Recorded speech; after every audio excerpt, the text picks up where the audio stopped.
Ni Mrs. Siya na yung lagayan ng una, no? Oh, siya na yung lagayan ng una namin. Wala na, oh. Habang nanonood kay Huwahay. Sino kaya yan? Huwahay! Ang pinapanood niya. Yung pinapanood niya kaya? Ah, yung idol niyang si Alias. Si Elias pala. Sasayaw yan mamaya. Ba't yung pinapanood mo? Ah, yung idol niya si Elias. Kaya pala nananahimik kahit nilagyan na siya ng una, no? Nananahimik. Kasi pinapanood niya yung idol niya, si Huwahay. Oh, yan, sasayawin namin yan mamaya, mga child vlog. Ayan, oh, sasayawin namin yan mamaya. Idol niya kasi. Malalaglag na. Hindi yanan.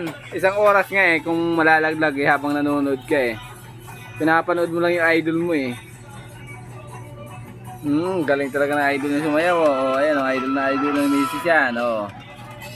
Oh, di ba? Panis. Mamaya sasayawin namin 'yan.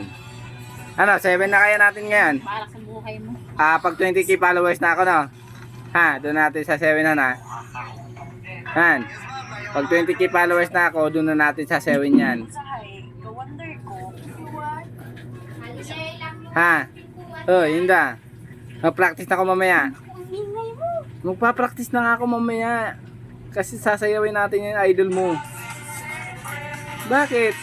Parang wala kang tiwala sa akin ha. Di ba marunong naman ako sumayaw? Ang galing-galing kong gumiling, oh. Di ba? Ayaw ko lang muna ipakita sa kanila pag 20k followers na ako. Doon ako sasayaw. Kaya abangan nyo mga Charles Vlog ha. Tuloy-tuloy lang yung suporta sa akin. Tsaka sa mga new followers ko. Thank you sa inyong lahat. Tinatabunan na ni Mrs. yung tayo ngayon eh. Kasi rinding-rinding na sa boses ko. Kitang-kita talagang kagandahan ng asawa ko. Wala talagang pinagkaano. Grabe. Oh? Nagagalit na naman yung asawa ko.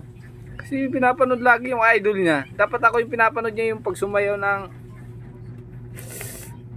Hindi kasi eh. Matindi to si Mrs. eh. Yung idol niya si Elias eh. Yun yung pinapanood niya eh.